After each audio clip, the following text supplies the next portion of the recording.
अच्छा, ये हमने सीपीसी और सीआरपीसी कर लिया है। The next chapter is Indian evidence act 1872। ठीक है जी। अच्छा, जब हमने सीपीसी और सीआरपीसी पढ़ा था, तो जब पहली क्लास ली थी ना बेटा, तो मैंने एक चीज बताई थी आपको, जिसमें मैंने ये बोला था कि अगर हम सीपीसी पढ़ ले या फिर हम सीआरपीसी पढ़ ले, इन दोनों के साथ एक एक्ट और लगता है और उस एक्ट का नाम है इंडियन एविडेंस एक्ट 1872। ठीक है। तो ये सीपीसी और सीआरपीसी में इंडियन एविडेंस एक्ट क्यों लगता है? अच्छा यार, हमने पढ़ा था सीआरपीसी में भी सीपीसी में भी किसी चीज को प्रूव करने के लिए मुझे एविडेंस चाहिए। अच्छा यार, तुम्हारे साथ भी होता होगा ऐसा, जैसे फॉर एग्जांपल आप लोग गए हो क्लास में, हम लोग बोल के तो क्या जाते हैं, हम जा रहे हैं क्लास में, ठीक है, लेकिन हम चले जाते हैं कहीं और घूमने, और तुम्हारी मम्मी को ना तुम पे शक है कि तुम लोग पढ़ने नहीं जाते, आप लोग कहीं और चले जाते हो घूमने फिरने। यार दिल्ली में तो बड़ी चीजें हैं, क्लब्स चले जाते हैं हम लोग, या फिर और कुछ नहीं तो यार मैकडोनल्ड्स चले जाते हैं। स्टारबक्स तो ज्यादा महंगा हो जाएगा, तो हम मैकडी वगैरह सीसीडी वगैरह ये सब चले जाते हैं। ठीक है जी। तो इसके लिए मम्मी सबूत मांगती है। क्या मांगती है? सबूत मांगती है कि तुम कहाँ थे इतने दिन से, इतनी देर से कहाँ घूम रहे थे, लेट कैसे हो गए। तो हम ना क्लास की फोटो खींच के दिखा देते हैं, देखो हम तो क्लास में थे। सही बात है, ऐसा करते हैं कि नहीं करते?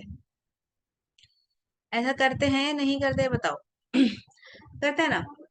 तो इस ये क्या है जो हम सबूत दिखा रहे हैं, दैट इज कॉल्ड एविडेंस। ये क्या होता है बेटा? एविडेंस है कि प्रूफ है ना। लेकिन ऐसे ही सीपीसी में और सीआरपीसी में, चाहे सिविल केस हो चाहे क्रिमिनल केस हो, उसको प्रूफ करने के लिए हमें एक एविडेंस चाहिए होता है। ठीक है जी, समझ में आ गई बात? अच्छा, अब एविडेंस, इस ये चैप्टर ना बड़ा आसान है। ठीक है, बहुत आसान है, ध्यान से थोड़ा सा समझने वाला है। अगर तुमने समझ लिया तो तुम्हें याद रहेगा, अगर समझ नहीं पाया ना तो आपको रट्टा मारना पड़ेगा। ठीक है, तो आधे घंटे के अंदर ये चैप्टर खत्म हो जाएगा, बट आपको समझना है इसको अच्छे से। ठीक है, सिर्फ 5 पेज का चैप्टर है। देखो यार, सबसे पहला टॉपिक जो हमें पढ़ना है, that is types of evidence. कितनी तरीके के एविडेंस होते हैं? तो 3 तरीके के एविडेंस होते हैं। First is oral evidence. पहला होता है ओरल एविडेंस। अच्छा, ओरल एविडेंस का मतलब होता है आई विटनेस। आई विटनेस मतलब हिंदी में क्या बोलते हैं? आई विटनेस को क्या बोलते हैं? अब आवाज आनी बंद हो गई। आई विटनेस को क्या बोलते हैं? गवाह। गवाह गवाह। सिर्फ गवाह? चश्मदीद गवाह। क्या बोलते हैं यार? चश्मदीद चश्मदीद गवाह। गवाह। चश्मदीद गवाह मतलब जिसको चश्मा लगा हुआ है? नहीं, जिसने नहीं, देखा हो। जिसने देखा जिसने है। जिसने वो क्राइम होते हुए देखा है, that is called I witness, चश्मदीद गवाह। ठीक है। अच्छा, जैसे एग्जाम्पल ले तो, एग्जाम्पल ओरल एविडेंस का मतलब सिर्फ और सिर्फ आई विटनेस ही होता है, याद रखना बेटा। ओरल एविडेंस का मतलब क्या होता है? आई विटनेस मतलब मैंने किसी का मर्डर होते हुए देखा है, और जिसने मर्डर करा है मैंने उसकी शक्ल भी देख ली है, तो आई एम आई विटनेस। तो मैं क्या दूंगी यार? ओरल एविडेंस दूंगी। मैं लिख के थोड़ी दूंगी कोर्ट को, ओरल ही बताऊंगी ना जज के सामने जाके कि मैंने देखा है यार खून होते हुए। मैं बोलूंगी ना जज साहब को कि मैंने खून होते हुए देखा है। तो आई एम आई विटनेस, और मैं कैसा एविडेंस दूंगी यार? ओरल एविडेंस दूंगी। समझ में आ गई? तो पहला एविडेंस हमें समझ में आ गया, लेकिन एक सवाल है, इसके अंदर एक सवाल है। क्या माइनर, देखो क्वेश्चन मार्क है, क्या माइनर ओरल एविडेंस दे सकता है? क्या वो आई विटनेस बन सकता है? नहीं। कौन कौन कह रहा है नहीं बन सकता? मैम बन सकता है। पहले नहीं बन मैं मैम बन सकता वाला सकता है। बताइए। नहीं बन सकता मैं वाला कौन कौन अनंत। है? अनंत कह रहा नहीं अनंत। बन सकता, बाकी और कोई है नहीं बन हम्म, सकता वाला? नहीं। अच्छा, कौन कौन कह रहा है बन सकता है? मैं। बन सकता है मैम। कनिष्का, इंदर और तन्वी। तन हाँ, और सुब्रत और सहज। बोलो यार, बोलो बोलो बोलो बोलो। अरे बोल दो यार। हाँ जी, आवाज नहीं आ रही?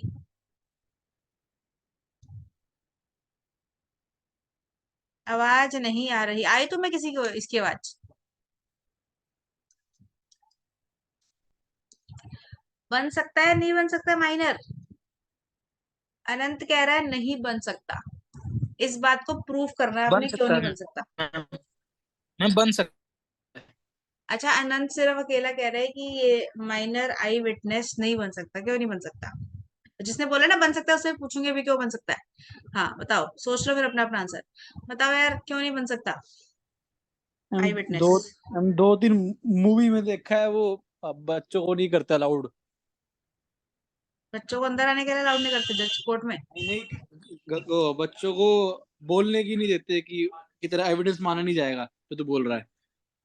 अच्छा, मैंने तो जितना देखा है उतना मुझे पता है, मैं बोल दिया। मतलब इसलिए बस। हाँ बस इसलिए। अच्छा, अच्छा बन सकता है वाले बता दो यार रीजन। हम्म, बताओ।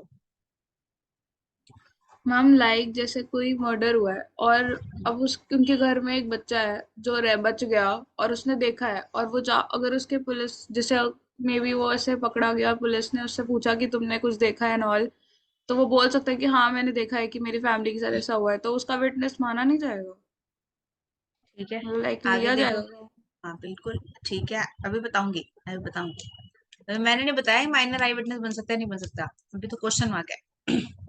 हाँ और बताइए, जल्दी बताओ जल्दी। मैम सेम मैम, उसने जब अपनी मैम आंखों से सेम देखा यही है तो है। आई विटनेस का हो हाँ। गया। अच्छा यार, एक बार ना क्या हुआ, एक बार मैं क्लास ले रही थी, ठीक है, ये इसी चैप्टर की। तो मैंने ना पूछा, यही सेम क्वेश्चन पूछा कि माइनर क्या आई विटनेस बन सकता है? तो एक बच्चे ने जवाब दिया नहीं बन सकता। ठीक है, तो मैंने रीजन पूछ लिया भाई क्यों नहीं बन सकता। कहता है माइनर ना वो होता है अनसाउंड माइंड। माइनर क्या होता है? Unsound mind. ठीक है, तो बड़ी ना अजीब सा हो गया क्लास में कि माइनर अनसाउंड माइंड होता है, बताना। तो उसको जवाब पता है क्या दिया मैंने? कि अगर माइनर अनसाउंड माइंड का होता है तो बेटा तुम भी माइनर ही थे, 18 अनसाउंड माइंड ही थे 18 साल से पहले। सही बात है। अनसाउंड माइंड का मतलब क्या होता है? कि वो पागल है दिमाग से। तो छोटे छोटे बच्चे जो माइनर होते हैं वो पागल नहीं होते हैं दिमाग से। ठीक है, ये बोलते हैं उनको थोड़ी समझने की कम समझ होती है, कोई भी चीज समझने की। सही बात है, बट वो पागल नहीं होते हैं। तो यार माइनर बिल्कुल बिल्कुल आई विटनेस बन सकता है, कोई दिक्कत नहीं है। अगर माइनर ने एक मर्डर होते हुए देखा है तो उसका गवाह मंजूर कर दिया जाएगा, गवाही मंजूर कर दी जाएगी। समझ में आ गई बात? तो पहला एविडेंस हो गया हमारा, दैट इज ओरल एविडेंस। दूसरा होता है डॉक्यूमेंट्री एविडेंस। अच्छा, डॉक्यूमेंट्री मतलब डॉक्यूमेंट्स दिखाने, पेपर दिखाने। अच्छा, डॉक्यूमेंट्री एविडेंस भी दो तरीके के होते हैं, एक होता है प्राइमरी, दूसरा होता है सेकेंडरी। दोनों की बात हो रही है एविडेंस की, चाहे सीपीसी ले आओ चाहे सीआरपीसी ले आओ। ठीक है ना? चाहे कोई सा भी एक्ट हो, सिविल केस हो तुम्हारा, क्रिमिनल केस हो, दोनों में एविडेंस लगता है। ओरल एविडेंस दूसरा है documentary evidence. Documentary evidence primary भी हो सकता है, सेकेंडरी भी हो सकता है। प्राइमरी का मतलब होता है ओरिजिनल, मतलब आपका अगर प्रॉपर्टी का केस चल रहा है तो ओरिजिनल पेपर, घर के पेपर होते हैं ना, उसको बोलते हैं प्राइमरी एविडेंस। सेकेंडरी मतलब फोटोकॉपी। अच्छा, आपसे एक छोटा सा सवाल है, क्या कोर्ट के सामने, जज साहब के सामने प्राइमरी एविडेंस पेश करने चाहिए, सेकेंडरी पेश करने चाहिए? दोनों में से कोई भी अपनी मर्जी है, सोच के बताना है। Ma'am primary. Primary. Primary. Primary. Primary? Yes ma'am. कोई सेकेंडरी वाला तो नहीं है यार? देखो यार, ऐसा भी तो हो सकता है, अपने घर के कागजात को हमेशा हम ना संभाल के रखते हैं, है ना, किसी को आसानी से दिखाते नहीं है। और अगर चाहिए भी है ना तो फोटो कॉपी करा के किसी और को देते हैं। तो जज को भी दे देंगे यार ओरिजिनल, उसको भी फोटो कॉपी करा के दो। खो गए तो रास्ते में जा रहे हैं हम, उसमें बीच में से उड़ गए कागज, फिर क्या करोगे? फिर चल लेंगे मैम। फिर मैम अगर आपके पास ओरिजिनल है तो आप ओरिजिनल दिखा दो, अगर आपके ओरिजिनल मतलब आपने फोटोकॉपी करवा रखी है, ओरिजिनल गुम हो गए हैं या चोरी हो गए या जल गए, जो भी मैम रीजन है, तो फिर आप फोटोकॉपी दिखा देना। सामने देख देख के बता रहे हो हैं? मैम आपने कहा था नकल में अकल चाहिए होती है, इसलिए देख के बता रहा देख के थोड़ी बताना था, देख के थोड़ी ना बताना था। हम्म?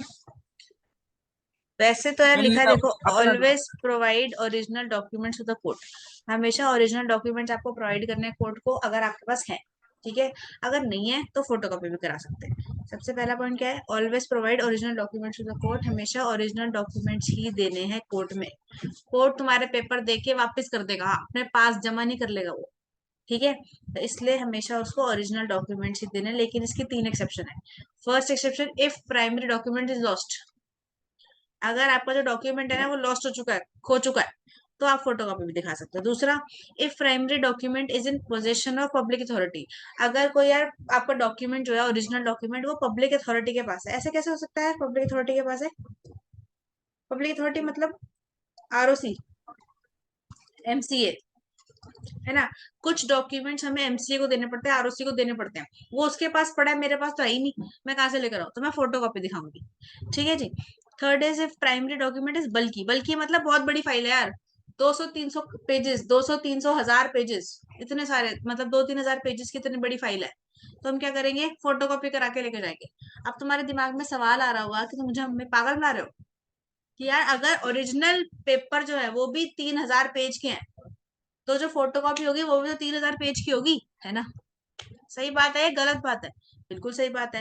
तो बेटा इस लाइन का मतलब ये नहीं है कि आपको फोटोकॉपी सबकी करानी है, फोटोकॉपी उसकी करानी है जो मेन मेन डॉक्यूमेंट्स है, उसकी फोटोकॉपी कराओ, ले जाओ। लेकिन अगर कोर्ट ने तुम्हें बोल दिया कि फोटोकॉपी से काम नहीं चल रहा, ओरिजिनल डॉक्यूमेंट लेकर आओ, तो तुम्हें पूरी की पूरी फाइल लेके जानी पड़ेगी कोर्ट में। समझ में आ गई? तो बेटा फर्स्ट एविडेंस होता है ओरल एविडेंस, ओरल मतलब आई विटनेस। दूसरा होता है second documentary evidence, documentary evidence दो होते हैं, प्राइमरी और सेकेंडरी। हमेशा प्राइमरी दिखाना होता है, ओरिजिनल दिखाना होता है, लेकिन इसकी 3 एक्सेप्शन है। फर्स्ट, अगर आपका डॉक्यूमेंट खो चुका है, पब्लिक अथॉरिटी के पास है, या फिर डॉक्यूमेंट बहुत ज्यादा बल्की है। समझ में आ गई है या नहीं आई? ठीक है। थर्ड होता है बेटा कॉन्फिडेंशियल एविडेंस। कॉन्फिडेंशियल एविडेंस का मतलब क्या होता है?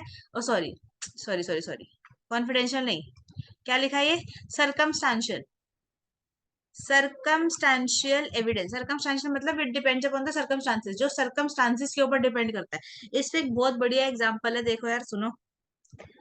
देखो बेटा, एक हस्बैंड है, एक उसकी वाइफ है। सर्कमस्टांसेस का मतलब होता है आसपास की सराउंडिंग से पता लगता है, सर्कमस्टांसेस से पता लगता है। ठीक है, एक हस्बैंड है और उसकी वाइफ है, ठीक है ना। इसने क्या करा, अपनी वाइफ को क्या कर दी? गोली मार दी, गन से शूट कर दिया इसने। ठीक है। अब पुलिस आ गई, है ना। पुलिस आ गई, पुलिस ने इसके हस्बैंड को बोला कि आपने गोली मारी है। तो कहता है हम ना यार ऐसी छुपन छुपाई खेल रहे थे, और हमें ना आदत है, मेरे पास लाइसेंस भी है, तो गोली ऐसे मेरे हाथ में थी और मुझे पता नहीं चला, वो गोली चल गई और इसको लग गई और वो मर गई। ऐसा ये हस्बैंड बोल रहा है। ठीक है। कह रहा है मैं मान रहा हूँ, वो तो अपने आप को वो कर रहा है, वो मान रहा है कि उसने मारा है, लेकिन वो क्या बोल रहा है यार कि ना गोली गलती से चली है, जानबूझ के नहीं मारा मैंने। तो थोड़ी सजा तो मिलेगी, क्योंकि मर्डर करा है, थोड़ी कम सजा मिल जाएगी। ठीक है ना, क्योंकि जानबूझ के नहीं करा ना, इनोसेंट है ये। ठीक है बेटा। अच्छा, अब वाइफ, अब क्या हुआ? अब क्या मैम करेंगे? इनोसेंट नहीं है, ओरल एविडेंस अनसाउंड माइंड है। है। मैम इनोसेंट नहीं है, अनसाउंड माइंड है। तो आंसर माइंड, अरे होता है यार, मान लो आंसर माइंड नहीं है, ये सही है, बिल्कुल बढ़िया एग्जाम्पल है। ठीक है ना। ठीक है। अच्छा, एक और एग्जांपल मुझे याद आ रहा था, वो मैं थोड़ा स्किप हो गया दिमाग से, अभी आएगा तो बताऊंगी। ठीक है। अच्छा, तो अब क्या हुआ, इसने पुलिस को बोल दिया कि यार मेरे से ना गलती से गलती हो गई, गलती से मिस्टेक हो गई। सुना होगा तुमने ये लाइन, सुनी है ना, तारक मेहता में बोलती है वो बावरी, गलती से मिस्टेक हो गई। तो इसने भी ये बोला मेरे से ना गलती से मिस्टेक हो गई, पुलिस वालों को बोला। ठीक है। अब कह रहे ठीक है, लेकिन ना यार पुलिस वाले जो है, पुलिस, गोली लगने से पहले इस वाइफ ने पुलिस को फोन करा था। गोली लगने से पहले वाइफ ने पुलिस को फोन करा था और क्या बोला था? कि मेरा पति मेरे को मारना चाहता है और मेरे पीछे बंदूक लेके घूम रहा है पूरे घर में। अब मुझे बताओ, अब ये क्या आई विटनेस है? नहीं। ये ओरल एविडेंस नहीं है। क्या ये डॉक्यूमेंट्री एविडेंस है? नहीं। ये सरकमस्टांशियल एविडेंस है, जो सरकमस्टांसेस से पता लग रहा है मुझे। इस चीज से पता लग रहा है सरकमस्टांसेस से, कि ऐसा हुआ तो ऐसा हुआ। ठीक है। अब मुझे बताओ, इसको इनोसेंट मानेंगे या नहीं मानेंगे? इसको इनोसेंट अब नहीं मानेंगे। ठीक है जी। क्लियर हो गई बात? तो 3 तरह के एविडेंस होते हैं, ओरल मतलब आई विटनेस, डॉक्यूमेंट्री मतलब प्राइमरी सेकेंडरी पेपर दिखाने हैं, और third is circumstantial. Circumstantial depend करता है सर्कमस्टांसेस के ऊपर। ठीक है। क्लियर है? अच्छा, एक और एग्जांपल याद बोला जो मैं सोच रही थी वो तो याद नहीं आया, बट एक और है। देखो यार, ये दो लोग हैं, एक ये रहा और एक ये रहा। ठीक है। इसके हाथ में एक तलवार है। अब यार यहाँ पे ऐसी बनेगी तलवार, ये तलवार है, ये वो लग रहा है, वो जो दिवाली पे रॉकेट नहीं चलाते हैं, ऊपर फेंकते हैं, नीचे वो एक वो कांच की बोतल में डालो उसमें, वो करो, माचिस लगाओ, ऊपर चला जाता है। दैट इज ये रॉकेट। बट ये तलवार है यार, इसको क्या समझोगे तुम, तलवार है। अब ये ए है और ये बी है, ठीक है। ए ना बी के पीछे तलवार लेके घूम रहा है। यहाँ पे एक और बंदा खड़ा है, यहाँ पे एक और बंदा खड़ा है, ये सब्जी वाला है ना? सब्जी वाला। सब्जी पता है ना तुम्हें क्या होता है? पता है या नहीं पता है? पता ही होगा। वेजिटेबल, ठीक है, ग्रीन वेजिटेबल्स वाला। आलू प्याज टमाटर टिंडे तोरी भी बेच रहा है, ठीक है ना। अच्छा, इसके पास क्या है, एक रॉकेट नहीं, क्या तलवार है।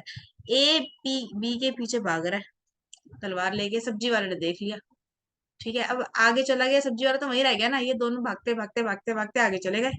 इसको दिखना बंद हो गया सब्जी वाले को, ठीक है। अब ना ए वापस आ रहा है, ए वापस आ रहा है, ठीक है। ए वापस आ रहा है लेकिन बी नहीं आ रहा वापस, सिर्फ ए वापस आ रहा है। और इसकी तलवार पे खून लगा हुआ है, ये देखो, ये रहा खून, ये सारा खून है, खून बह रहा है नीचे, ये सारा खून बह रहा है। अच्छा, ये कैसा एविडेंस है? क्या ये सब्जी वाले ने मर्डर होते देखा है? देखा है? जल्दी बताओ। No ma'am. क्या इसने मर्डर होते हुए देखा? नहीं, तो आई विटनेस तो हो नहीं सकता, नहीं। ओरल एविडेंस तो हो नहीं सकता, डॉक्यूमेंट्री की तो बात ही नहीं हो सकती। ये कैसा एविडेंस हुआ फिर? यार जज इसको बुलाएगा, सब्जी वाले को नहीं बुलाएगा? बिल्कुल बुलाएगा, पूछेगा नहीं कि तूने मर्डर होते हुए देखा कि नहीं देखा, बुलाएगा ना। तो ये कैसा एविडेंस है बेटा? Circumstantial evidence. ये सरकमस्टांसेस से पता लग रहा है, ठीक है। अच्छा, सिर्फ एक की बात सुनने के बाद क्या पुलिस वाले मान जाएंगे कि यार ए नहीं मर्डर करा बी का? नहीं मानेंगे। फिर कैसे पता करेंगे? वो भी तो इन्वेस्टिगेशन करता है पुलिस, याद है ना, सीआरपीसी में इन्वेस्टिगेशन करते हैं, फिर रिपोर्ट बना के मजिस्ट्रेट को देते हैं, वगैरह वगैरह, ठीक है। जब पुलिस इन्वेस्टिगेशन करेगी तो क्या चेक नहीं करेगी इसके इसके जो चाकू पे ब्लड लगा हुआ है, खून लगा हुआ है, वो बी का ही है, उसके डीएनए से मैच हो गया, ठीक है। दूसरा, उसके जो ये ना जो फिंगरप्रिंट के निशान है वो एक ही है, ठीक है। अच्छा, और क्या हो सकता है एविडेंस? अच्छा, इसके इसके चाकू के ऊपर ना बी का बाल भी लगा हुआ है कोई, ठीक है, बाल बाल भी लगा हुआ है, ठीक है बेटा।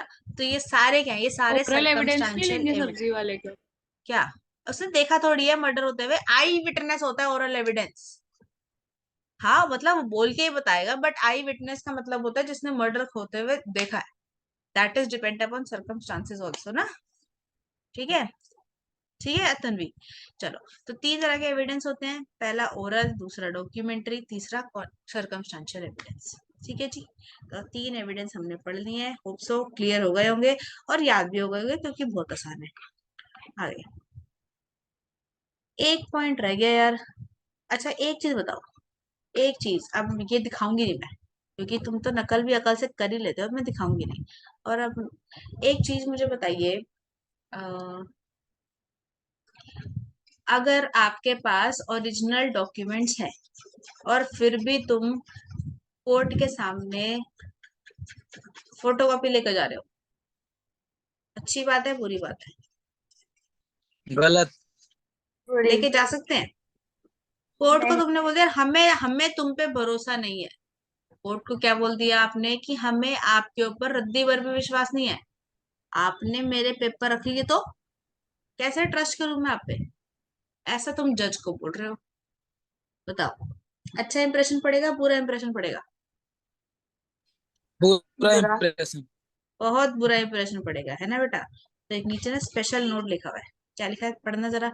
If the person has primary evidence and still he is producing the secondary evidence in front of the court, court का क्या बन जाएगा तुम्हारे लिए? नेगेटिव ओपिनियन बन जाएगा।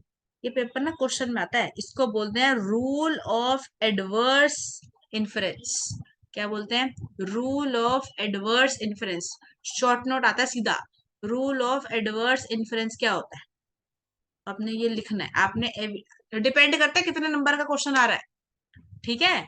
अगर 2 नंबर में पूछेगा तो सिर्फ डॉक्यूमेंट्री एविडेंस लिखोगे, 4 नंबर में पूछेगा तो सारे एविडेंस चिपका के आओगे। समझ में आ रही बात? वो तुमसे मजे ले रहा है ना एग्जामिनर, तुम्हें मजे लेने हैं कि एक लाइन को तूने 4 नंबर में पूछा, अब देख क्या करते हैं अब, ठीक है। जैसे को तैसा देना है, लेकिन इतना ज्यादा भी नहीं करना है कि तुम्हें फेल ही कर दे वो, ठीक है ना। चलो आगे बढ़े। समझ में आ गया होगा? आ गया समझ? आ गया? जल्दी बताओ यार। Yes ma'am. बेटा देखो, जवाब दिया यस करो, मैम। बोल दिया करो, ठीक है। अब पूरे दिन से देखो, ऑफिस जाती हूँ मैं, शाम को आती हूँ 8 बजे, ठीक है, तो आपकी क्लास लेती हूँ उसके बाद। तो आपको सिर्फ हाँ या ना का जवाब ही देना होता है और कुछ नहीं करना तुम्हें, ठीक है जी। चलिए अब आगे बढ़ जाते हैं। फैक्ट्स। फैक्ट क्या होता है? टू काइंड ऑफ फैक्ट होते हैं। एक होता है फैक्ट इन इशू और एक होता है रेलेवेंट फैक्ट। एक क्या होता है? फैक्ट इन इशू होता है, दूसरा होता है relevant fact. Fact in issue का मतलब होता है मेन फैक्ट। मेन फैक्ट का मतलब, इसका मतलब सिर्फ इतना है, राम ने मर्डर करा, ठीक है, राम ने मर्डर करा, राम ने, इसको प्रूफ करना है ना, ठीक है, तो राम ने मर्डर करा या राम ने मर्डर नहीं करा, इसको इसको प्रूफ करने के लिए मुझे फैक्ट चाहिए, सबूत चाहिए, उसको बोलते हैं फैक्ट इशू। खत्म। राम, हमें पता है यार, पुलिस को पता है राम ने मर्डर करा, लेकिन इसको प्रूफ करना है। अब राम ने मर्डर करा या राम ने मर्डर नहीं करा, उसको बोलते हैं फैक्ट इन इशू या फिर मेन फैक्ट। खत्म। अभी थोड़ा और क्लैरिटी होगी, अब देखते हैं। दूसरा है रेलेवेंट फैक्ट। रेलेवेंट फैक्ट का मतलब होता है कनेक्टेड फैक्ट्स। कनेक्टेड फैक्ट्स, ठीक है। फैक्ट इन इशू का मतलब होता है मेन फैक्ट। मेन फैक्ट का मतलब मेन मुद्दा क्या है, मर्डर हुआ है नहीं हुआ, तो मुझे यही तो प्रूफ कर रहा है, मेन फैक्ट तो यही है ना मेरा। तो यार राम ने मर्डर करा है या राम ने मर्डर नहीं करा, that is fact in issue, simple. दूसरा है रेलेवेंट फैक्ट। रेलेवेंट फैक्ट का मतलब क्या होता है यार, राम ने मर्डर करा या उसने मर्डर नहीं करा, उसके सर्कमस्टांसेस से, उसके रेलेवेंट फैक्ट से, कनेक्टेड फैक्ट से पता लगेगा कि उसने मर्डर करा या नहीं करा। जैसे ऊपर हमने क्वेश्चन एक एग्जांपल लिया था यार अभी, कि ए बी के पीछे तलवार लेके भाग रहा है, ठीक है, और वापस आया तो अकेला आया, उसके खून निकल रहा था, उसके तलवार में खून लगा हुआ था, ठीक है। अच्छा, अब उसकी तलवार में खून लगा हुआ था, ये फैक्ट इन इशू है या रेलेवेंट फैक्ट है आपके हिसाब से?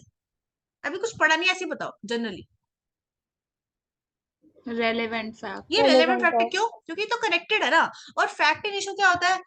उसने मर्डर करा या नहीं करा, हो सकता है किसी डॉगी को मारा है वो, ये भी तो हो सकता है ना, हो सकता है, नहीं हो सकता, बिल्कुल हो सकता है। वैसे जानवरों को भी नहीं मारना चाहिए, बट एक बात, ऐसी एग्जांपल है तुम्हें समझाने के लिए, ठीक है, किसी भी जानवर के ऊपर दुष्ट व्यवहार नहीं करना चाहिए, ठीक है। चलो, अच्छा, उसने, राम ने, ए ने बी का मर्डर करा है नहीं करा, ये कैसे प्रूफ होगा? ये फैक्ट इन इशू से मेन फैक्ट से प्रूफ होगा, ठीक है। चलो अब एक बार ना कनेक्टेड फैक्ट्स पढ़ लेते हैं, इस पे क्वेश्चन आता है। कनेक्टेड फैक्ट्स क्या होता है? ये help in proving facts in issue. ये हेल्प करता है प्रूव करने में फैक्ट्स इन इशू। जैसे कनेक्टेड फैक्ट, वो सब्जी वाले भैया देख रहे थे ना यार, वो भी रेलेवेंट फैक्ट है, वो भी कनेक्टेड फैक्ट है। सब्जी वाले भैया देख रहे थे यार, ए बी के पीछे भाग रहा है, उसको बड़ा गुस्सा चढ़ा हुआ है, उसको गालियां दे रहा है, पता नहीं क्या क्या बोले जा रहा है, कह रहा है मैं तेरे को छोड़ूंगा नहीं, तूने ये कर दिया, तूने वो कर दिया। वापस आते हुए अकेला आ रहा है, उसकी तलवार से खून आ रहा है। तो ये क्या है बेटा? कनेक्टेड फैक्ट, जो हेल्प करता है प्रूव करने में फैक्ट्स इशू। दूसरा क्या? Surrounding facts. सराउंडिंग फैक्ट्स को बोलते हैं रेस गेस्टिंग। इसके बारे में क्वेश्चन दे दिया है मैंने, सॉरी एग्जांपल दे दिया है। सराउंडिंग फैक्ट्स को भी क्या क्या बोलते हैं बेटा? रेस गेस्टिंग। इसमें भी क्वेश्चन आ सकता है, व्हाट इज रेस गेस्टिंग? ये होता है सराउंडिंग फैक्ट्स। इसके ऊपर एक केस हुआ, रतन वर्सेस क्वीन। वो जो हस्बैंड वाइफ वाला क्वेश्चन आपको एग्जांपल दिया था ना, वही है। Ratan is husband and queen is wife. याद कर लो, रट्टा मार लो, रतन वर्सेस क्वीन, ये तो आसान है केस। लो, रतन वर्सेस क्वीन, ठीक है ना। अच्छा, वाइफ ने, रतन ने क्या बोला पुलिस को कि मर्डर गलती से हो गया, गलती से गोली चल गई, मैं चलाना नहीं चाहता था पर गलती से चल गया, आप मेरे को सजा देना चाहते हो दे दो, थोड़ी कम दे देना, ठीक है, क्योंकि इनोसेंट हूं ना मैं, ठीक है। लेकिन वाइफ ने पुलिस को पहले फोन किया था, मर्डर करने से पहले फोन किया था कि मेरा पति मेरे को मारना चाह रहा है, तो दैट इज सराउंडिंग सर्कमस्टांसेस से पता लग रहा है कि ये झूठ बोल रहा है। अच्छा, आस पड़ोस के लोगों से पुलिस ने पूछा, वो कहता है रोज लड़ते हैं ये, रोज इनके बर्तन टूटते हैं, ठीक है ना, रोज एक दूसरे को पिटाई करते हैं अच्छे से। समझ में आ गई? तो ये क्या है बेटा? ये कनेक्टेड फैक्ट है, ये रेलेवेंट फैक्ट नहीं है। अब हमें प्रूफ करना है कि रतन ने खून करा है नहीं करा, तो वो क्या होगा? वो मेन फैक्ट होगा, फैक्ट इशू होगा। सही है, ठीक है जी। तो कनेक्टेड फैक्ट्स क्या होते हैं? हेल्प करता है proving facts and issue, helps in proving facts and issue. Surrounding facts होते हैं, ये रेस गेस्टे बोलते हैं इनको। आपको नोट्स मैंने दे दिए ग्रुप में, ठीक है जी। और ये थर्ड पार्टी ओपिनियन भी होती है। थर्ड पार्टी ओपिनियन मतलब, जैसे रेलेवेंट फैक्ट्स में थर्ड पार्टी ओपिनियन भी आता है। जैसे एग्जांपल दे रखे हैं यार, फर्स्ट इज, पहला दिया है fingerprint expert, hand writing expert, doctor opinion, foreign law expert. Sir एक बात बताओ, जज को तो सब कुछ नहीं आता ना, nobody is perfect in everything, कोई बन नहीं सकता यार, है ना, कोई all in one all rounder नहीं होता। ठीक है बेटा, सबको सब कुछ नहीं आता होता, जज भी तो इंसान है, उसको भी सब कुछ थोड़ी आता है। तो इसलिए कभी कभी क्या लेते हैं, थर्ड पार्टी के ओपिनियन लेते हैं। क्या फिंगरप्रिंट, फिंगरप्रिंट के एक्सप्रेशन उसके वो लगे हुए हैं, फिंगरप्रिंट लगे हुए हैं तलवार के ऊपर, अब किसके, दो दो लोगों के लगे हुए हैं।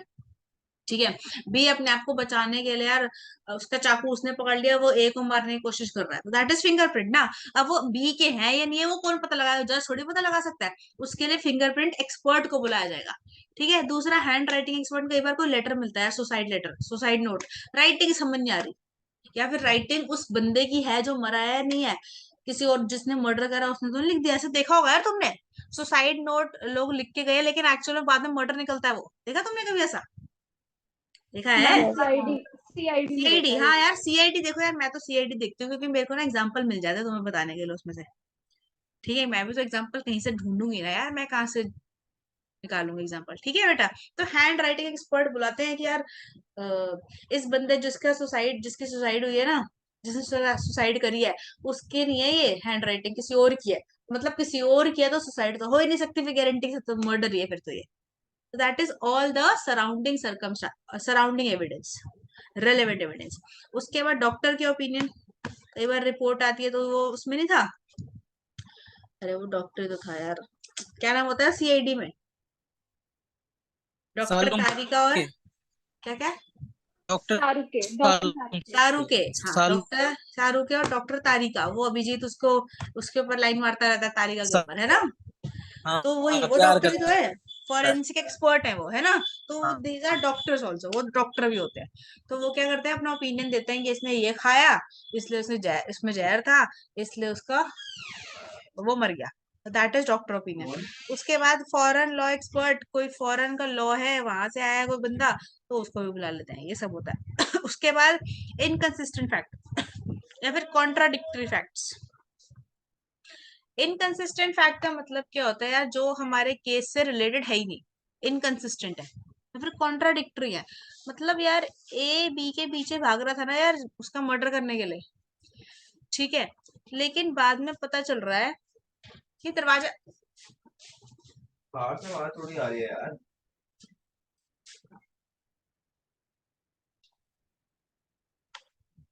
किसी का छोटा भाई बहन है यहाँ पे? मेरा। हाँ, तो मैम वो मेरा। परेशान करता है ना बेटा, मत पूछो मैम। देखो मेरे को भी परेशान कर रहा है ये बार बार, कर नहीं रहा है, देखो तुम्हारे सामने, है ना, तो ये ऐसी ऐसी करता है, बड़ा है वैसे तो, बट मतलब मेरे से छोटा ही है, वैसे तो बड़ा ही है, समझ आ रही है ना, मतलब एज तो सही है, बट फिर भी परेशान करता है। तुम्हारे भाई बहन भी तुम्हें परेशान कर, लड़के ज्यादा परेशान करते हैं यार, लड़कियां नहीं करती, है ट्रू ना। मैम, हाँ ट्रू। मैम, सही बोला आपने। अब बोलेंगे, अब बोलो बोलो बोलो, ये तो हमेशा लड़कियों के बारे में बोलते हो आप, है ना, उस दिन में सुब्रत ने ये बोला था यार, हमें हमेशा लड़कियों के बारे में बोलते। आवाज नहीं आ रही है क्लियर, कट रही है आवाज, आवाज क्लियर नहीं आ रही है। ज्यादा करती है मैम, दिक्कत ये है ना लड़की नेट ठीक कर, ऐसा नेट दिक्कत भी, हाँ। नेट ठीक करो पहले अपना, फिर दिक्कत भी बोलना, कैसे, रुक रुक के नेट ठीक करो। मैम पता नहीं कहाँ रहता है, जंगल में रहता है, नेट ही नहीं आता इसके यहाँ पे। कहाँ रहते हो आप, कहाँ रहते हो? ये रहता है पता नहीं कहाँ, जंगल में। जंगल में रहता है ये? हाँ चलो देखो यार, क्या बता रही थी मैं, इनकंसिस्टेंट या फिर कॉन्ट्राडिक्टरी फैक्ट क्या होता है। हाँ, मैं ये भी एग्जांपल देती है बेटा, जैसे कि ए इसके पीछे भाग रहा था मारने के लिए, इसकी तलवार पे खून निकल रहा था, ठीक है, सब्जी वाले ने देख लिया, दैट इज रेलेवेंट फैक्ट। उसके बाद यार इस पे जो खून लगा हुआ था ना, पर्पल कलर का खून है, पर्पल कलर का खून तो पता नहीं यार, ब्लू कलर का खून होता है ऑक्टोपस का, होता है ना ऑक्टोपस का, सुना होगा आपने, तो ये ब्लू कलर का खून था, बाद में पता चला इसने ना इसको नहीं मारा यार, किसी और को मार के आ गया, दैट इज कॉन्ट्राडिक्टरी फैक्ट, वो कॉन्ट्राडिक्ट कर रहा है, इनकंसिस्टेंट है उस पर्टिकुलर मैटर से, दूसरे को मारा तो उसके ऊपर दूसरा केस चलेगा, लेकिन इस मैटर के लिए वो इनकंसिस्टेंट है, ठीक है। तो इसको बोलते हैं कॉन्ट्राडिक्टरी या फिर इनकंसिस्टेंट फैक्ट, वो भी रेलेवेंट फैक्ट के अंदर ही आता है। ठीक है ना। आगे देखो, आगे देख लेते हैं फटाफट। Where to give the evidence, कहाँ पे एविडेंस देते हैं, कहाँ पे देते हैं, कहाँ पे देते हैं। मतलब दो तरीके के एविडेंस होता है, अभी पढ़ा यार, फैक्ट इन इशू होता है और एक रेलेवेंट फैक्ट होता है। जो फैक्ट इन इशू होता है वो क्रिमिनल केस में भी होता है, सिविल केस में भी होता है ना बेटा, दोनों केसेस में। लेकिन एक चीज याद रखना, सिविल केसेस में ना फैक्ट इन इशू ना बोलकर इशू ऑफ फैक्ट्स बोलते हैं, सेम ही बात है। पेपर में फैक्ट इन इशू आ जाए या इशू ऑफ फैक्ट्स आ जाए, एक ही बात है दोनों। ठीक है। और रेलेवेंट फैक्ट को क्या बोलते हैं, कनेक्टेड फैक्ट बोलते हैं। अच्छा, हमने 4 तरीके के पढ़ लिए, 5वां है एडमिशन और कन्फेशन। अब ये थोड़ा सा ना लेंदी है, फटाफट बता देती हूँ। देखो यार, एडमिशन का मतलब होता है, admission is a statement given by person admitting a fact. इस लाइन का क्या मतलब है, admission is a statement given bye a person admitting a fact. मतलब एडमिशन का मतलब होता है कोई भी ऐसे स्टेटमेंट एक पर्सन दे रहा है जो उस फैक्ट को एडमिट कर रहा है। मतलब उस फैक्ट को एडमिट कर रहे का मतलब क्या है, कबूल कर रहा है उस पर्टिकुलर फैक्ट को, दैट इज कॉल्ड एडमिशन। अब इसके ऊपर यार एक ना एग्जांपल बनाया मैंने। देखो यार, 3 लोग हैं, ए बी सी। ठीक है। ए ने सी को अपनी प्रॉपर्टी रेंट पे दी हुई है, पहला पॉइंट। ए ने सी को अपनी प्रॉपर्टी रेंट पे दी हुई है। ठीक है जी। और ए ने बी को बोला कि इसको ऑथराइज करा एग्रीमेंट करके। इसने बी को बोला, ए ने बी को बोला कि जाओ सी से रेंट रिकवर करो और मुझे दे देना। मतलब बेसिकली पावर ऑफ अटर्नी दे दी उसको। पावर ऑफ अटर्नी का मतलब होता है अपनी पावर किसी और को ट्रांसफर कर दी, कि अब आपके पास पावर है कि आप सी के पास जाओ और मेरे बिहाफ पर रेंट लेकर मेरे को दे देना उससे। ठीक है। अब बी ने क्या करा, उससे रेंट ले लिया, सी से रेंट लिया, लेकिन ए को नहीं दिया। ठीक है। और बी ने बोल दिया ए को जाके कि सी तो वहां रह ही नहीं रहा। क्या कह रहा है, पिछले 2 महीने का रेंट लेना था, तो बी ने बोल दिया ए को। बी जो है ना वो सी से रेंट ले चुका है, पहली बात तो ये है। दूसरी चीज क्या है बेटा, कि ए को जाके बोला बी ने कि पिछले 2 महीने में तो प्रॉपर्टी रह ही नहीं रहा सी रेंट पे, घर पे। ठीक है। आपको ए को लग रहा है बी को झूठ बोल रहा है, तो ए ने क्या करा, बी के खिलाफ केस फाइल कर दिया। बी ने भी कोर्ट में जाके यही बोला, यार मेरे को तो सी मिला ही नहीं, मैंने लोगों से पता करा, तो लोगों ने ये बताया कि सी तो 2 महीने पहले वहां से फरार हो चुका है। ठीक है, वो तो रह ही नहीं रहा है, तो रेंट कहाँ से लाऊं मैं। ठीक है। तो ए ने बोला कोर्ट को कि सी को ना बुलाया जाए, ये गवाही देगा ना सी अपनी, है ना। तो सी कोर्ट बुलाएगा तो वो जरूर आएगा, चाहे वो पूरे दुनिया में किसी भी कोने में बैठा हो। ठीक है, आना ही पड़ेगा उसको। ठीक है। अब ए क्या करता है, सी को कोर्ट में बुलाएगा। ठीक है। और सी ने एडमिट करा, क्या एडमिट करा, कि बी झूठ बोल रहा है, मेरे पास ही 2 महीने से प्रॉपर्टी थी, मैंने रेंट दे दिया बी को। इसको क्या बोलते हैं, एडमिशन। ये वो दोबारा पढ़ लेते हैं, लाइन क्या लिखी है, admission is a statement. Admission एक स्टेटमेंट है given by person admitting a fact. वो एक ऐसे पर्सन के द्वारा दी जाती है जो उस फैक्ट को एडमिट कर रहा है। ठीक है, बात समझ में आ गई नहीं आई, यस मैम। आ गई। ठीक है। तो एडमिशन का मतलब क्या होता है, कि एक पर्सन जो एक स्टेटमेंट को एडमिट कर रहा है, वो क्या होता है बेटा, एडमिशन होता है। अच्छा, एक चीज और। अब दूसरा केस है। अब यार राम ने मर्डर करा था, राम ने क्या करा था, मर्डर करा था। ठीक है। अब राम ने कबूल कर लिया कि मैंने मर्डर कराया। ये इसको क्या बोलेंगे, एडमिशन बोलेंगे नहीं बोलेंगे इसको, हम्म एडमिशन बोलते हैं। इसको एडमिशन बोलेंगे नहीं बोलेंगे। सस्पेंड हो जाएगा एडमिशन थोड़ी। यार जा रहा है उधर, रिकॉर्डिंग चल रही है क्लास की, इधर जा बाहर, यहाँ। कमरे में डिसोन लगा। हाँ जी, इसको एडमिशन बोलेंगे नहीं बोलेंगे, जल्दी बताओ।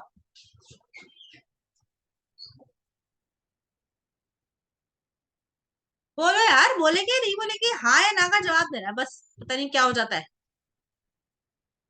बोलेंगे। एडमिशन है या नहीं है, ये बताओ बस, हाँ या ना। है मैम, है। एक ही का जवाब आया, बाकी क्या कह रहे, बाकी कह रहे हमें क्या पता, जो है मर्जी मैम, बोलते हैं। यस है। इसको एडमिशन बोलेंगे? बोलेंगे। देखते हो। हाँ जी। बाकी गर्ल्स ने नहीं बताया है, तीनों लड़कियों ने नहीं बताया है। जल्दी बता दो, नहीं तो तुम्हारे घर आके पिटाई हो जाएगी। है एडमिशन या नहीं है? लास्ट बार पूछ रही हूँ मैं। है मैम। है एडमिशन। एडमिशन का मतलब ही क्या होता है? कोई भी statement given by person admitting a fact, whether in civil case or in criminal case, किसी भी चीज को एडमिट करना, उसको बोलते हैं एडमिशन।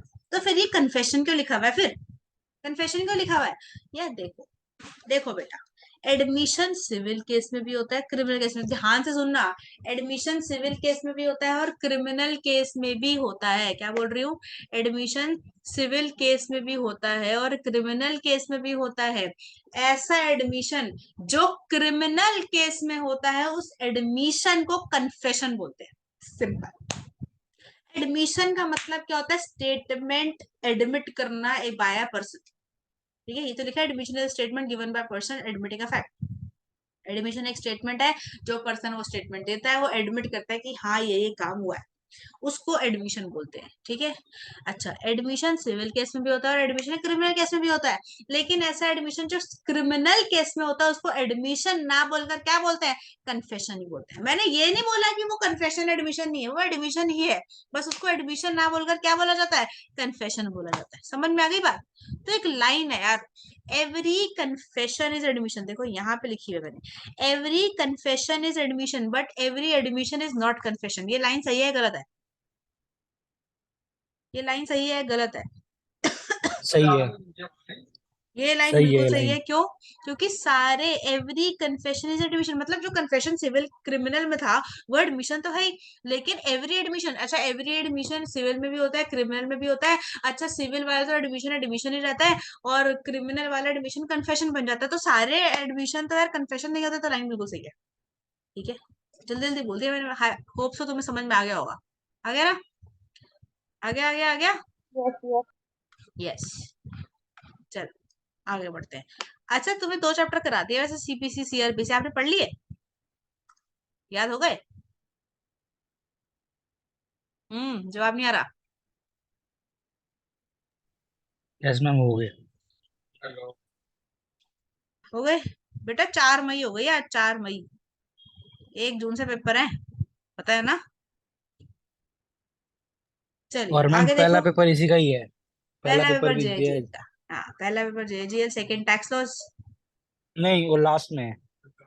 लास्ट 4th पेपर है, सेकंड वो होगा कंपनी लॉ, है ना? चलो देखो यार, एडमिशन और कन्फेशन में आता है डिफरेंस, इंपॉर्टेंट, पेपर में ये पूछेगा। आ सकता है या कुछ भी आ सकता है।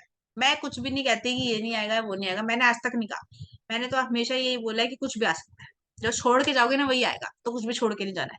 ठीक है बेटा, स्कूल नहीं है ये, याद रखना, स्कूल नहीं है। ठीक है, और आपने अपना पूरा 100% देना। 3 घंटे का खेल है यार, जिसने 3 घंटे में दिमाग चला लिया, पूरे साल तुम जो मर्जी पढ़ो, जितना मर्जी पढ़ो, कोई फर्क नहीं पड़ेगा। ठीक है, लेकिन पढ़ना होता है, पढ़ोगे तभी पेपर में कुछ लिख पाओगे, ऐसे नहीं लिख पाओगे। लेकिन जो 3 घंटे की परफॉर्मेंस है यार, कई लोग बोलते हैं, एक बार ना एक बच्चे ने मुझे बोला, बता देती तुम्हें। एक बच्चे ने मेरे को बोला कि पेपर में, कंपनी लॉ का पेपर था, तो वो थोड़ा सा बहुत लेंदी होता है और थोड़ा डिफिकल्ट भी होता है, क्योंकि मेन सब्जेक्ट तो वही है। ठीक है, तो उस बच्चे ने आके बोला मेरे को कि ना मैं तो ब्लैंक हो गया था पेपर में। ब्लैंक होना क्या होता है, मुझे तो आज तक ये समझ नहीं आया है। ब्लैंक ब्लैंक होने का मतलब क्या होता है? क्या होता है बोलो यार, पता है तुम्हें? दैट की कुछ भी नहीं आता। मैम एकदम हाँ, पेपर देखने के बाद पेपर सब देख के भूल होश जाना। उड़ पेपर हाँ। देखने के बाद ऐसा लगता है ब्लैक आउट हो गया है, पूरी दुनिया में लाइट चली गई है, हमें कुछ नहीं दिख रहा, हमारा दिमाग नहीं चल रहा है। ऐसा होता है ये ब्लैंक होना। गया। पता नहीं कहाँ से क्वेश्चन दे दिए उठा ये होता है ब्लैंक होना। तो के। तुमने पूरे साल में करा, उसका क्या हुआ फिर? मैं भी कुछ नहीं होता ब्लैकआउट, ये सारा मन का वहम होता है बस। देखो, मैम एंजाइटी की वजह एक से। बात बताऊं, एक बात बता दूं, पहली और आखिरी बार बता रही हूँ, याद रखना इस लाइन को। जब तुम पेपर खोलोगे ना कोई भी, शर्त है मेरी शर्त, 90% क्वेश्चन तुम्हें पहली बार में समझ में नहीं आएंगे, चाहे वो JIGL हो, चाहे वो कंपनी लॉ हो, चाहे वो सेटिंग अप हो, चाहे वो इनकम टैक्स, चाहे वो जो मर्जी हो। जब तुम पेपर खोलोगे ना अपना साथ में, वो पूरी पेपर नहीं होता है, वो बुकलेट होती है। पहली बात तो ये डराने वाली चीज है, और वो मुझे 3 घंटे में खत्म करना, दूसरी ये चीज है। ठीक है, बट वो देखने में बड़ा है, वो इतना बड़ा है नहीं एक्चुअल में। इतना बड़ा क्वेश्चन होता है, लेकिन क्रक्स उसका जरा सा निकल के आता है, एक लाइन का। उसको लिखना कैसे, वो आप पे डिपेंड करता है।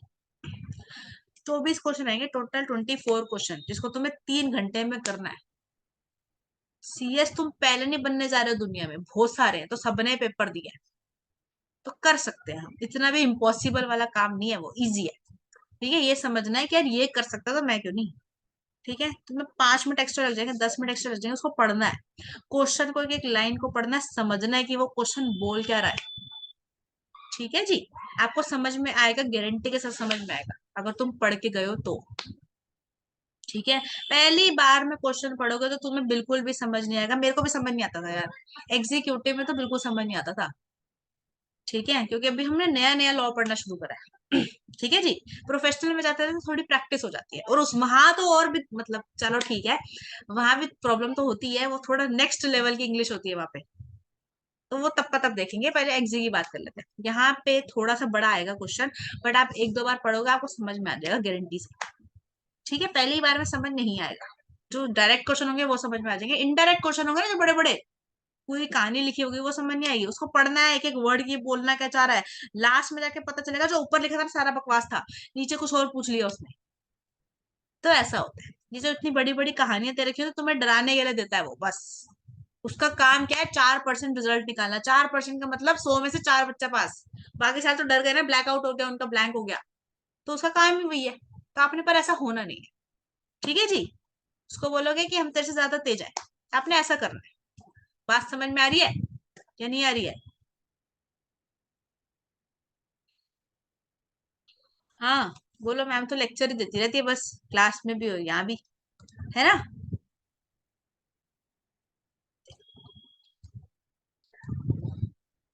समझ में आ गई मेरी बात? यस यस बेटा, मैम। मैम। सिर्फ 3 घंटे का खेल है, जिसमें तुम्हें अपने आप को प्रूफ करना है बस। और एक चीज और, पेपर से पहले बताऊंगी, वैसे तो 1-2 दिन पहले, बट एक बार बता ही देती हूँ, अभी बात चल रही है तो। आज पेपर है, मान लेते हैं कंपनी लॉ का पेपर तुम देने गए, सुबह 9 से 12 पेपर है। ठीक है बेटा, तो आपका जो भी सेंटर है ना, पहले देख आना, 10 दिन पहले सेंटर आ जाता है, आप चेक कराना कि आपको कितना दूर है मेट्रो स्टेशन से, तुम जाओगे कैसे, सब कुछ कर लेना। पेपर वाले दिन नहीं चेक करना है, तो दिल्ली का टूर मारने नहीं जा रहे हो तुम। ठीक है, आपने पहले जाना, 10 दिन पहले देख कर आना है कि ये सेंटर मेरा यहाँ पे है, तो मेरे को यहाँ पे इतना टाइम लग रहा है जाने में, और मेरे को ऐसे ऐसे जाना है। ठीक है ना। दूसरी बात ये है कि पेपर हो गया कंपनी लॉ का 9 से 12, 12 बजे तुम बाहर आओगे, 12:15 बाहर आ जाओगे, 12:15 बाहर आ जाओगे। उसके बाद फटाफट अपने घर भागना है, अगले दिन दोबारा पेपर है, या एक दिन छोड़ के दोबारा पेपर होगा तुम्हारा। ठीक है, आपने बेटा वहां रुकना नहीं है, वहां पे रुकना नहीं है 1 मिनट भी। ठीक है, लोग डिस्कस करते हैं पेपर की, इसमें ये, इसमें क्या लिखना था, उसमें क्या लिखना था, ये बिल्कुल नहीं करना है। इससे और ज्यादा कंफ्यूजन बढ़ेगी तुम्हारी। ठीक है, तुम उसके पेपर के बारे में सोचते होगे, अबे अगले दिन दोबारा पेपर है। जब सारे पेपर हो जाएंगे ना, लास्ट पेपर बचा होगा, उस दिन आराम से आना तुम शाम को घर 5-6 बजे। ठीक है, फिर सारे पेपर डिस्कस करना, कोई दिक्कत नहीं, फिर तो कुछ नहीं होगा। ठीक है जी, लेकिन अगर अगले दिन पेपर है, अभी खत्म नहीं हुआ है पेपर, तो आपने डिस्कस बिल्कुल नहीं करना, इससे प्रेशर बढ़ता है और कुछ नहीं होता। अच्छा ये लिखना था, मैंने तो यार ये लिख दिया। ठीक है, तो इसलिए डिस्कस नहीं करते पेपर कभी भी, स्कूल में भी नहीं करना चाहिए वैसे तो, बट अब ये वाला पेपर मत करना। चलो अब फटाफट कर लेते हैं बेटा, एडमिशन और कन्फेशन मैम में डिफरेंस क्या होता है। डेट शीट हाँ, कब तक आएगी? डेट शीट तो आ गई। अब डेट आ शीट तो गई? कब की आ गई। डेट शीट तो 6 महीने मे- पहले ही आ जाती है यार। चलो हाँ, अभी भेज मेरे दी से ले तुम्हें डेट लियो। शीट। देखो बेटा, एडमिशन सिविल और क्रिमिनल केस में होता है, कन्फेशन सिर्फ क्रिमिनल केस में होता है। अच्छा, एडमिशन वाइडर टर्म है, कन्फेशन नैरोअर टर्म है। अच्छा, admission can be made by anyone, admission कोई भी दे सकता है। और admission can made by accuse, accuse देगा ना कन्फेशन, कन्फेशन। कन्फेशन कौन देगा बेटा, एक्यूज देगा, जिसने मर्डर करा होगा वही तो देगा कन्फेशन, कोई और थोड़ी दे देगा। ठीक है जी, आगे। आगे, एडमिशन कैन बाइंड को एक्यूज्ड, अब कैन नॉट बाइंड को एक्यूज्ड, अब इस लाइन का मतलब क्या है अभी बताते हैं। कन्फेशन, कन्फेशन कैन बाइंड को एक्यूज्ड, अभी बताऊंगी इस लाइन का मतलब क्या, भी आगे आने वाला है। ठीक है, every admission is not confession, ये तो पता ही है, एवरी कन्फेशन इज एडमिशन। ये हो गया। आगे देखो यार, some important provisions regarding confession. अच्छा, कन्फेशन जबरदस्ती होता है या जबरदस्ती कराया जाता है, वॉलंटरी होता है? वॉलंटरी होता है, ठीक है। Must be free and on voluntary basis, ये फ्री होना चाहिए, वॉलंटरी बेसिस होना चाहिए। Second, confession made to police is irrelevant, ये मैंने आपको पहले बताया था, मैंने पहले बताया था।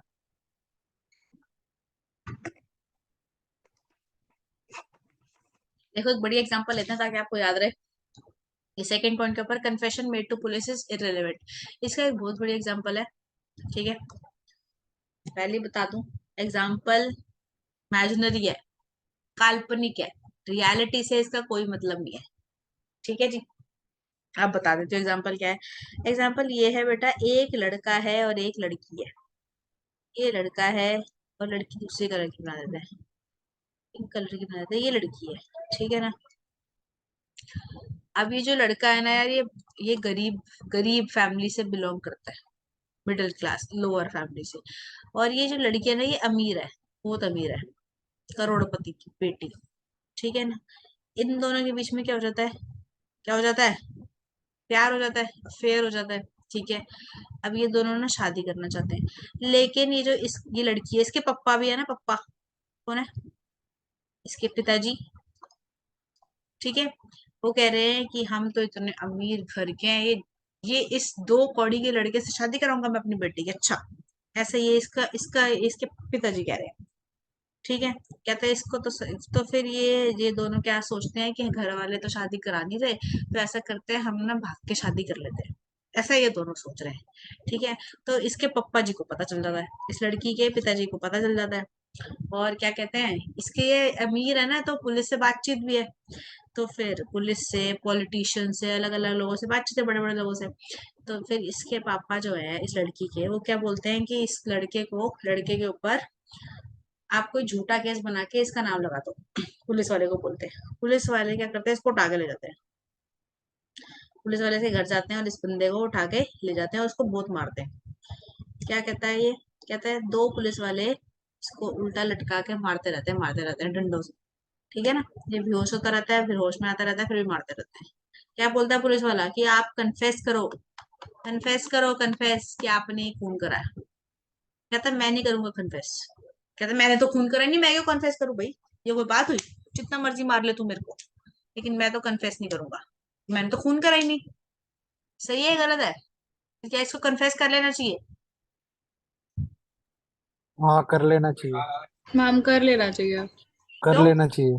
फिर तो जेल हो जाएगी तब इसको। बाद में तो नहीं, नहीं बाद में तो करना बच जाएगा चाहिए। मैम जज के आगे सामने जाके। कोर्ट के सामने मेन होता है, इसके सामने तो कुछ नहीं। पुलिस के सामने करा गया कन्फेशन इज इररेलेवेंट। पुलिस तुम्हारे, अच्छा चलो आप लोगों को बता देती हूँ, अगर तुम्हारे साथ ऐसा होता है फ्यूचर में तो हो भी सकता है, ठीक है बेटा। तो हमें फ्यूचर भी देखना है तुम्हारा, ठीक है बेटा। अच्छा, कुछ भी होता है मतलब तुम्हें पुलिस पकड़ के ले जाएगी, तो आपने क्या बोलना पुलिस वाले को, मेरे को हाथ मत लगाइयो गलती से भी, ठीक है, दूर से बात कर, पहली बात तो। दूसरी चीज, ये एग्जाम्पल है यार, एग्जाम्पल, बस कहीं तुम मेरी कंप्लेंट कर दो जाके, ऐसा नहीं करना है, ठीक है। अच्छा, कर भी दोगे तो कोई बात नहीं, कुछ नहीं होगा। अच्छा चलो आगे देखो। पुलिस तुम्हारे घर पे आई तुम्हें पकड़ने, तो तुम पकड़ लिया, तुम्हें क्या बोलना है, मेरे को हाथ मत लगाइए, मैं चुपचाप तेरे साथ चलूंगा, आपने बोलना है, आप चले जाओ पुलिस स्टेशन, कोई दिक्कत नहीं है, वहां बैठो आराम से, ठीक है ना। पुलिस क्या करेगी, तुम्हें जेल अंदर ले जाएगी, वो उसका एक कमरा होता है, एक टेबल होता है वहां, जो एक्यूज होता है उसको पीछे बांध देते हैं, एक बल्ब होता है ऊपर, और वही जलाते हैं, और वो पता नहीं क्या क्या सवाल जवाब करते हैं। ऐसा देखा होगा ना, मूवीज में देखा है, ठीक है जी। तो ये भी पुलिस वाला इस लड़के से पूछ रहा है तूने मर्डर करा, कहता मैंने तो नहीं करा, उसको थप्पड़ मारता है, कहता मैंने तो नहीं करा। लेकिन उसको क्या कर रहे हैं, इसको मेरे से पढ़ना चाहिए था यार, जेल जेल, सही बात है ना। तो मैं इसको बता देती कि यार पुलिस के सामने कन्फेशन करो, जो मर्जी करो, उसको लिख के दो बकायदा, क्या इधर लेकर आ पेपर में लिख के देता हूँ, क्या बोल रहा था, मैंने मर्डर करा है, मैंने करा है। उसको बोल जो मैं प्लेन क्रैश हुआ था ना, वो मैंने करवाया है। कोई और बता, बोल ये मर्डर मैंने करा है, वो वाला मर्डर मैंने करा है, इसको किडनैप करा था किसी ने, वो भी मैंने करा है। सब कुछ लिख दो, सब कुछ जो वो बोल रहा है सब कुछ लिख दो, कोई दिक्कत नहीं है। अगले दिन जाओगे ना, मैं और तुम्हें पुलिस वाला क्या करेगा, जेल के अंदर बंद करेगा ना एक रात के लिए, बस और क्या करेगा, वहां सो जाना आराम से, खाना भी फ्री का मिलेगा, ठीक है ना, वहां चुपचाप सो जाना। अगले दिन जाओगे मैजिस्ट्रेट के पास जाके बोल देना इसने मेरे से जबरदस्ती कन्फेशन करा है, वहां तो वो कुछ नहीं कर पाएगा ना तुम्हारा, मैजिस्ट्रेट के सामने, जज के सामने थोड़ी कुछ बोल पाएगा तुम्हें। ठीक है, उसके बाद तुम्हें पुलिस स्टेशन लाके दोबारा मारेगा तो फिर दोबारा बोल देना मजिस्ट्रेट को, देखो मेरे साथ क्या क्या कर रहा है, जेल में इसको डालो, मेरे को डाल रहे हो। समझ में आ रही है बात? तो ऐसा होता है, प्रैक्टिकली बता रही हूँ यार, मजाक की बात नहीं है ये। पुलिस के सामने करा गया कन्फेशन बेकार है, इनवैलिड है, इररिलेवेंट है। ठीक है जी, आगे बढ़ लो। लेकिन यार इसकी ना एक्सेप्शन भी है। एक्सेप्शन क्या है? कन्फेशन मेड टू पुलिस, अगर आपने पुलिस के पास कन्फेशन करा और वहां पे मजिस्ट्रेट भी प्रेजेंट था, मजिस्ट्रेट भी प्रेजेंट था, तो वो वैलिड होता है। ठीक है। दूसरा second exception, confession in front of police and your confession leads to discovery of fact connected with crime, it is valid. इसका मतलब बताओ। देखो बेटा मैं बताती हूँ कि आपसे पुलिस वाले ने पूछा कि तुमने मर्डर करा है, कि आपने बोल दिया कि हाँ मैंने मर्डर करा, मैंने मर्डर करके लाश को नदी के अंदर फेंक दिया, लाश को नदी के अंदर फेंक दिया, और पुलिस गई इन्वेस्टिगेशन करने और वहां पे लाश मिल गई, तुम तो फंस गए नदी के अंदर। आपने बोला यार मैंने मर्डर करके ना लाश को नदी के अंदर फेंक दिया है, और पुलिस जब इन्वेस्टिगेशन करने गई ना तो वहां पे नदी के अंदर लाश मिल गई, ठीक है, तो वो वैलिड माना जाएगा। फिर सराउंडिंग सर्कमस्टांसेस भी, जो फैक्ट्स की डिस्कवरी हुई है ना, वो भी तुम्हारे ऊपर इशारा कर रही है कि तुम ही मर्डरर हो। ठीक है, तब आपका कन्फेशन वैलिड है। आगे देख लो यार। when a statement in front of in form of confession when a statement in form of confession is made by co-accused, that statement can be used against the other co-accused। चलो अब इस पे ना ये लाइन कुछ लोगों को सही लगती है, कुछ लोगों को गलत लगती है, अभी देखते हैं आपका क्या ओपिनियन है। देखो यार, ए और बी दो मर्डरर है, हो सकते हैं ना दो मर्डरर, दो लोगों ने मिलकर खून किया, हो सकता है, हो सकता यस है। मैम। हाँ बिल्कुल हो सकता है। ठीक है, अब ना ए ने बोला, ए ने ना कन्फेस कर लिया, ए ने कन्फेस कन्फेस कर लिया, ए ने यस मैम, कन्फेस यस कर मैम। लिया और बोला कि मैंने खून करा है, मैंने कबूल लिया। लेकिन कह रहा है मैंने अकेले ने नहीं करा, बी ने मेरे साथ करा है, इसको पकड़ के लाओ।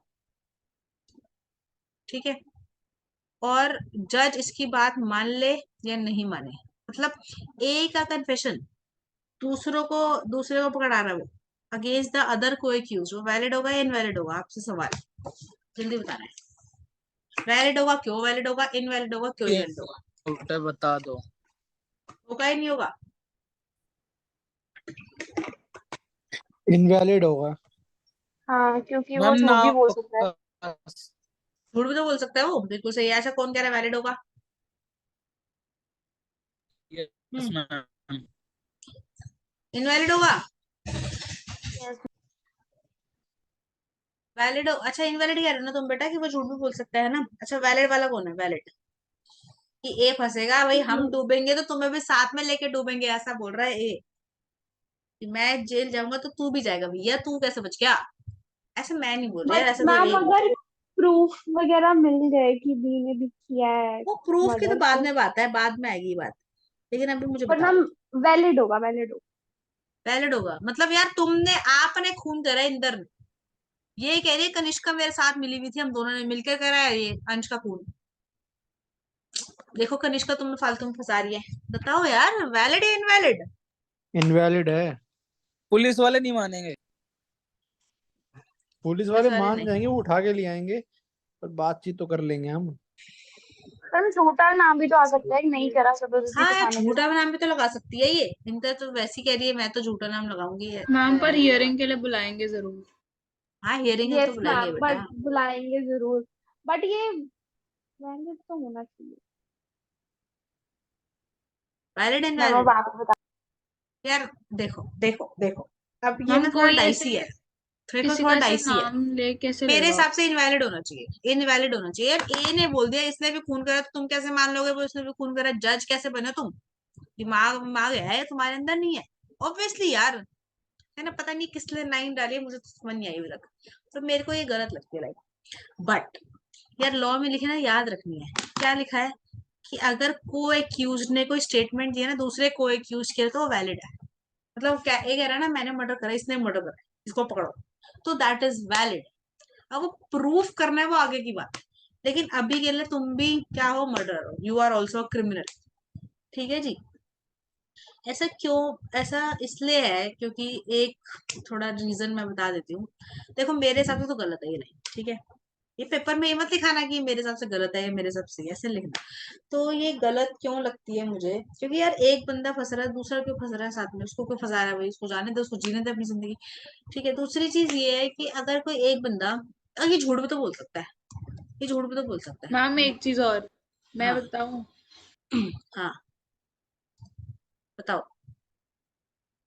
मैम जैसे अब ए की गलती है और ए को पता है कि वो बी भी उसमें इंक्लूडेड है, ऑब्वियसली कोई ऐसे हवा में तो बोलेगा नहीं कि अब मैं भी जा रही हूँ तो मेरी फ्रेंड भी आ जाए, जब उसका कोई लेना देना नहीं है। ऑब्वियसली अगर वो इंक्लूडेड है और वो एक अच्छी लाइफ जी रहा है, उसको कोई कुछ नहीं हो रहा और मुझे एक्यूज माना जा रहा है, तो ऑब्वियसली आप सामने वाले को ऐड करोगे कि उसको भी पनिशमेंट मिले इक्वली। हाँ बट तो बिल्कुल, मैम मैं भी यही बोल झूठा रही थी। केस भी झूठा केस भी हाँ बन झूठा जाते केस हैं, बन सकता है, झूठा केस बन सकते ज्यादातर हैं। चांसेस, 99% चांस है झूठा केस बनने का। हाँ झूठा केस बनने का 99% चांस है। उसके बाद तो इन्वेस्टिगेशन होती है, पुलिस चेक करती है सब कुछ। मैम लेकिन क्या अभी पता की बात पूरा कर, प्लान वगैरह। हाँ बट ये जो तन्वी ने बोला यही है रीजन कि अगर यार एक बंदा जेल में जा रहा है, तो कोई जेल में मैम जा रहा है ऐसा तो भी वो तो डूब रहा होता है ना, सुन लो सुन लो, अगर बेटा कोई डूब रहा है, वो जेल में जा रहा है 10 साल की सजा काटने, तो वो झूठ थोड़ी बोलेगा, है ना। ऐसा ये थोड़ा साइकोलॉजी फैक्टर है, थोड़ा साइकोलॉजी फैक्टर है ना। लेकिन यार अगर रियलिटी में सोचा जाए ना, ऐसा ये मुझे नहीं पता, ऐसा रीजन बना दिया गया है, बट थोड़ा साइकोलॉजी फैक्टर है। बट मेरे हिसाब से साइकोलॉजी उल्टी है आजकल की दुनिया में, कलयुग में साइकोलॉजी उल्टी है थोड़ी सी। क्या समझती हूँ मैं इससे, कि अगर एक बंदा, अगर कोई बंदा फंसने वाला होता है ना किसी भी चीज में, तो वो अपना नाम नहीं लेता, दूसरे का पहले लेता है कि ये भी मेरे साथ था, ये वो भी मेरे साथ था, यस मैम। है ना, है ना, है ना। तो इसलिए मुझे लाइन थोड़ी सी गड़बड़ लगती है, बट आपने पेपर में ये लिख के आनी है। ठीक है, चलो आगे देख लो, लास्ट टॉपिक है हमारा, चैप्टर खत्म। देखो बेटा, एक होता है हियर से, एक ना ऊपर लिखा होगा रेलेवेंट फैक्ट में, ये देखो ये लिखा हुआ है रेलेवेंट फैक्ट में 6 पॉइंट्स हैं, एक पॉइंट ये रहा, कहाँ गया, ये रहा देखो, हियर से एविडेंस, हियर से एविडेंस इज नो एविडेंस, याद रखना बेटा, हियर से एविडेंस, पेपर में क्वेश्चन आएगा, हियर से एविडेंस इज नो एविडेंस या इज एब्सोल्यूट एविडेंस, कमेंट। ठीक है, तो ये कोई एविडेंस नहीं होता हियर से, हियर का मतलब क्या होता है, हियर, हियर का मतलब क्या होता सुना था, है, उसने सुना था। सुनना। हियर का मतलब होता है सुनना, से का मतलब क्या होता है, कहना।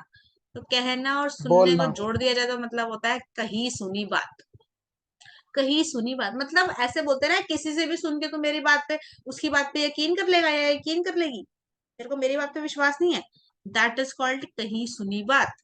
मतलब कहीं से भी उड़ती उड़ती खबर आई और हमने मान ली।